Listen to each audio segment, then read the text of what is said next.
Pressure mounting on Minister of State Nehal Chand to resign after the victim spoke to Times Now and levelled some direct and serious charges. The victim has said that she has been offered money and a government job and that she fears for her life.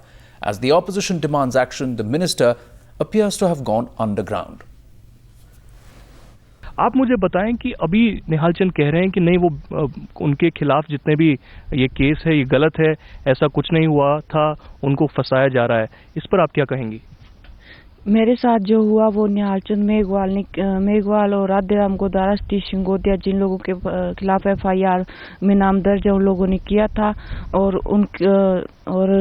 अब जो राज्य मंत्री बने हैं निहाल चंद मेघवाल और नरेंद्र मोदी की सरकार में, नरेंद्र मोदी जी एक अच्छे इंसान है और उनकी पार्टी में इस राज्य मंत्री का होना बहुत ही गलत है और इसलिए इसको जल्दी से जल्दी पद से उतारा जाए। और जो निहाल चंद मेघवाल बोल रहा है कि उसने ऐसा कुछ नहीं किया, तो मुझे जो उसने मेरे साथ किया है वो मुझे बहुत अच्छे से याद है और मैं उसको पहचानती भी हूँ और उसके कहने से कुछ नहीं होता। अब जब कोर्ट में एक बार फिर से मामला उठा है तो मुझे उम्मीद है कि इस बार न्याय जरूर होगा।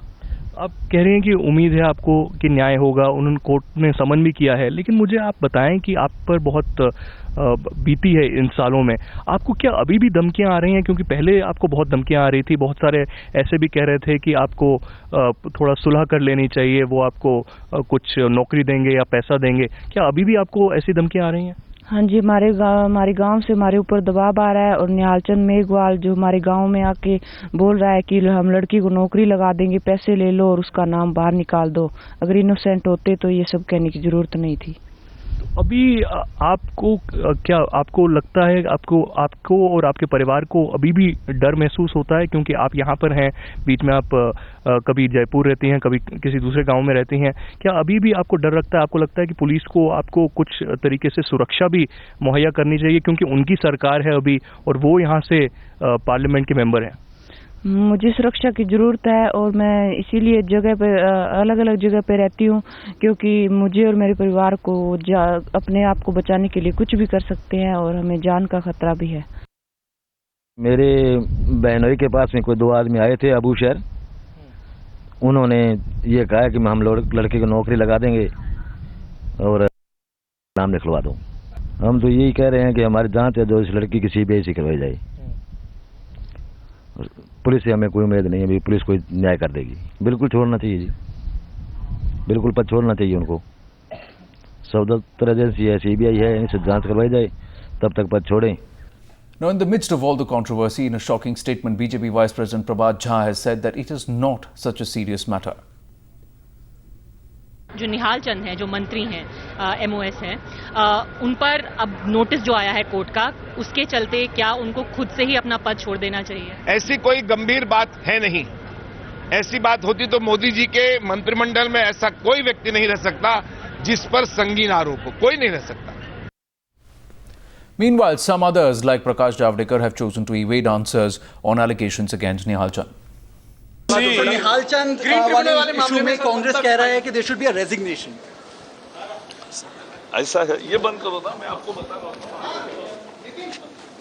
The statements of the victim in front of the magistrate under section 164 were not taken, so everything was manipulated. That's what prima facie comes out. And when the government promises, when Mr. Modi gives big bhashans and lectures in the parliament saying that we are sensitive to women issues and we'll have zero tolerance to women atrocities or rapes. Where is that zero tolerance? It is not seen. When the name of Mr. Nehal Singh came up in this case, he should have immediately asked, Mr. Modi should have immediately asked for his resignation and let him come clear from the court. In the present case, since the process of law is on and the court has issued a notice, from whatever I have information I've gone, the court has issued the notice, so we are monitoring the case closely. If required, we'll be writing to the Prime Minister because it sends a very bad message. Whether he is acquitted or he is convicted, that is will come at a later stage. But the fact that a person is in the cabinet who's got a kind of a blemish on him and the court has thought that the charges are sufficiently serious and severe enough for them to issue the notice.